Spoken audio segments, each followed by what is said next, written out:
नमस्कार दोस्तों, कैसे हो आप? दोस्तों, क्यों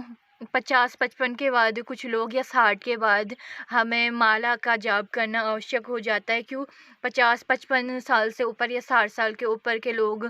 तुलसी की माला का जाप करना शुरू कर देते हैं 60 साल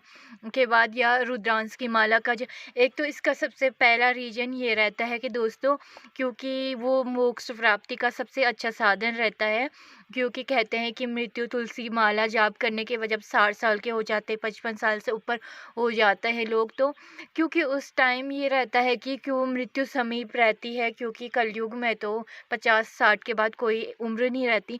तो आजकल के जनरेशन में जैसे 60 साल से ऊपर हो गए, तो लोग बहुत सारे एक धर्म के प्रति आस्था की वजह से भी माला का जाप करते हैं। दूसरा सबसे मुख्य कारण ये माना जाता है कि ये मोक्ष प्राप्ति का सबसे अच्छा साधन है, क्योंकि इसको जाप करते समय हम ईश्वर का नाम लेते हैं और ईश्वर से हम जुड़े रहते। तीसरी तीसरी सबसे मुख्य कारण तो यही है कि जो बुजुर्ग लोग रहते हैं वो सारी उम्र तो जी लेते हैं और उस टाइम कुछ नहीं कर पाते हैं, तो वो बैठे रहते हैं। तो उनका ध्यान केंद्रित इधर उधर भटकता रहता है और उनमें हीन भावना ना आए। हीन भावना हमारे जो अंदर है, हीन भावना ना आए या गंदे विचार ना आए, गंदे सो तो इसका त्याग करने के लिए भी माला का जाप ज़रूरी है। कि कहते हैं कि गीता भी कहती है कि लोग माला का जाप करना ज़रूरी है। शास्त्रों में लिखा है माला जाप करने। उसके एक तो शास्त्रों में तो ये लिखा रहता है कि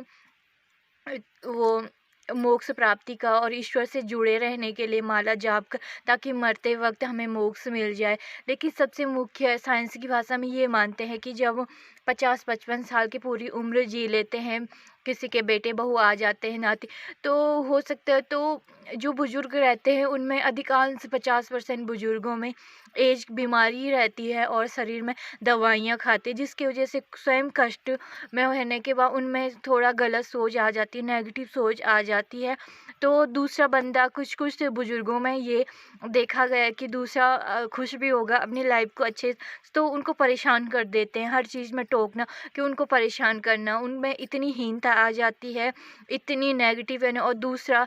ये होता है कि दूसरा इंसान उनके जो आस-पास के सही वो भी नेगेटिव सोच, गंदे विचारों तो अपने गंदे विचारों को दूसरों में फेंकती है। क्योंकि खुद परेशान है, खुद उसके पास गंदे विचार हैं, अगली को भी वही बोलेगी। अपने तो उस सहेलियों में बात जब नेगेटिव बातें होती है, सिखाने पढ़ाने का, एक उधर से गंदी शिक्षा, दूसरा तो इंसान का दिमाग उसी चीज़ को घूमता है, टेंशन लेता है, तो वो बोलता है कि हाँ, उसने सही, और धीरे-धीरे वो सोच को आस-पास सामने वाले पे नेगेटिव ही सोचेगा उसके बारे में। वो अच्छा भी है तो अच्छे पॉजिटिव नहीं सोचेगा, नेगेटिव सोचेगा। जिससे वो जैसे वो क्राइम, कुछ लोग ऐसे रहते हैं कि बुजुर्ग लोग कि जैसे बहू हैं उन पे अत्याचार करना शुरू कर देते हैं, या उनको उल्टी-सुल्टी गंदी बातें बोल देते हैं, उनको परेशान कर। आखिर इसकी वजह यही है कि उनकी एज बढ़ जाती है, तो दूसरे को ज़िंदगी जीने नहीं देंगे। उनको ये लगेगा कि हमारे हिसाब से चल सारे हैं, क्योंकि अब होता है कि 30 साल के बंदे में 25 साल के इंसान और 60 साल के इंसानों में बहुत सोच ज़मीन आसमान का फ़र्क होगा। सोच का होगा, रहन-सहन का होगा, तरीका अलग। देखिए उनकी जैसे एज बढ़ जाती है तो वो लड़ाई झगड़े में भी माहिर हो जाते हैं, कि दूसरा चुप है तो उसको लड़ाई के लिए उकसाना। तो अक्सर सामने वाला बंदा सही रहता है और उनको ये लगता है कि नेगेटिव सोच की वो गलत है। तो इस वजह से ऐसे करते हैं। तो इसीलिए साइंस ये कहता है कि इन लोगों को जब जो 50% लोग अच्छे रहते हैं, पॉजिटिव वो बुकें पढ़ते हैं, गीता पढ़ते हैं, रामायण, महाभारत, और पॉजिटिव सुनते हैं, भागवत, क्योंकि सत्संगों में इसलिए ज़्यादा बुजुर्ग लोग जाते हैं ताकि उनके विचार शुद्ध हो, उनकी आत्मा शुद्ध हो, और वो घर पे भी एक शुद्धता माहौल में कुछ अपनी सोच को सही रख। कुछ लोग नहीं रहते हैं, नहीं जाते, सहेलियों से बातें करने में लग जाते, सत्संग सुनने में उतना टाइम नहीं रहता कुछ बुजुर्गों को 55, वो सहेलियों से बात करने में, और सहेली नेगेटिव होगी तो नेगेटिव बातें बोलेगी। कोई भी सहेली आजकल की डेट में, कलयुग है, अपने घर के अपने नहीं होते हैं तो पराए लोगों पे क्या यकीन करना, अपना खून ही खोटा रहता है तो दूसरों पे क्या यकीन करे आजकल के डेट में। लेकिन जो भी होते अपने परिवार के अपने होते हैं। लेकिन सहेली से बात करने में तो क्या होता है कि जब 2 सहेलियाँ, एक सहेली नेगेटिव है तो उस सहेली से बात करते उसकी नेगेटिव एनर्जी दूसरे तक जाती, जिससे वो पूरे दिन नेगेटिव रहेगी। उसका सर दर्द की वजह से गलत सोचेगी, गलत बोलेगी और कभी कुछ। तो इसलिए उन्हें सत्संग में जाना ज़रूरी रहता, भागवत में उनके लिए पूजा पाठ, चाहे 4 और दूसरा पूरे दिन माला। तो ये होता है कि जब ये लोग 50% तो अच्छे रहते हैं, 50% बुजुर्ग, 10% बुजुर्ग ऐसे रहते हैं जो क्राइम तक कर देते हैं आजकल की डेट। तो उनके लिए सोच परिवर्तन के लिए कहा गया कि उनको तुलसी की माला जाप करनी पड़ती है, या और रुद्रांश से। तो उस माला को जाप करते करते ये होता है कि बहुत सारे लोगों से सुना है कि वो उस माला को, तुलसी माला रुद्र जाप करते करते उसके मन में जो नेगेटिव भावना आती, जो नेगेटिव सोच है,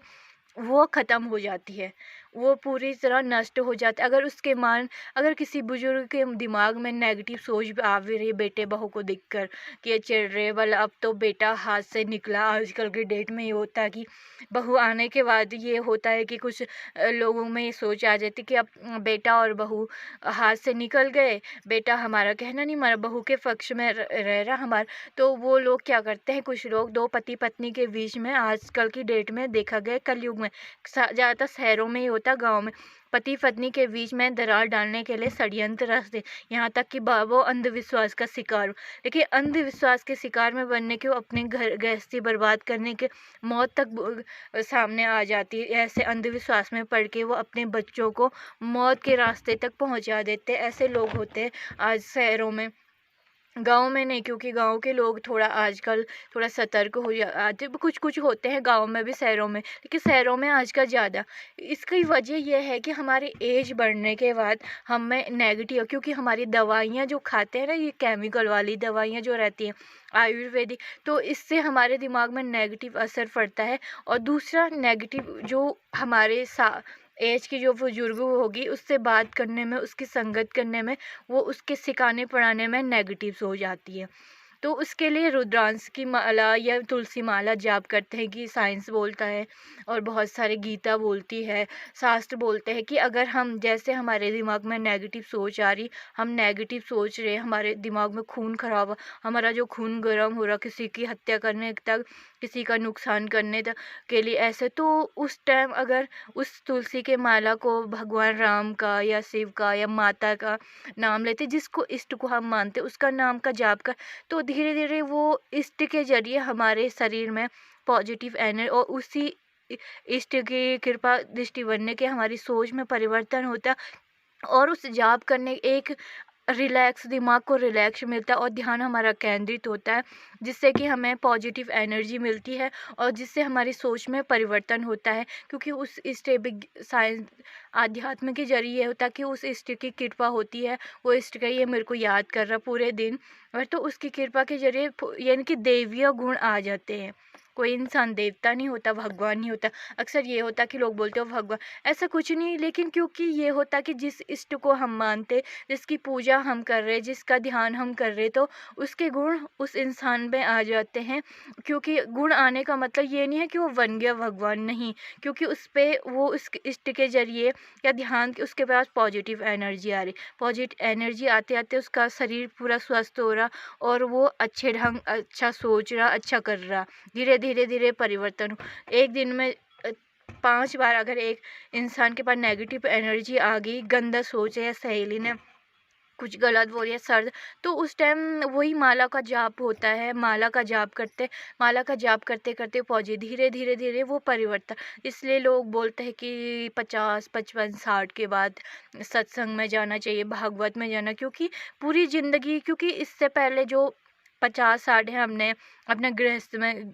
गुजार लिए, बच्चे पढ़ा लिए लिखा लिए, सब कुछ कर लिए, तो 60 साल के बाद वो मोक्ष के लिए या अपनी सोच में परिवर्तन के लिए या भगवान से मिलने का रास्ता खोजने के लिए ये रुद्रांशी माला वाला जाप ताप सत्संग में जाते हैं, जिससे कि पुण्य कमा मिले। लेकिन ये है पुण्य तो मिलता है ऐसे जगहों में जाके, लेकिन जो कर्म पिछले कर लिया 50-60 साल से पहले, 50 साल से पहले, तो उसका फल तो एक मृत्यु के टाइम पे मिलता ही है। तो ये होता है आजकल माला जाप करने का यही सबसे मुख्य है। मोक्ष कुछ कहते हैं ध्यान केंद्रित का शास्त्र, कि जितना हम ध्यान हमारा उस, क्योंकि एक नाम होता है ना, जब माला का जाप करते तो एक ही नाम लेते हैं, राम राम राम राम, शिव शिव शिव शिव, तो वो पूरा ध्यान उस पे होता है, तो इधर-उधर कोई नेगेटिव एनर्जी नहीं आती है। तो यही कारण होता है उसका माला जाप करने का, और भगवान भी खुश हो जाते हैं, उनकी भी जय-जयकार हो जाती है कि भगवान को याद करने का भी अच्छा, इसलिए लोग माला का जाप, और जो सबसे अच्छा है 50 से ऊपर या जिनको दवा या बीमारियाँ घेरी है 50, तो उनके लिए माला, क्योंकि उससे पता है हमारी बीमारियाँ भी, और ये इस पे रिसर्च हो कि बीमारियाँ भी ख़त्म होती है। धीरे-धीरे ध्यान जैसे योग करते हैं जो लोग, वो स्वस्थ रहते हैं। तो ध्यान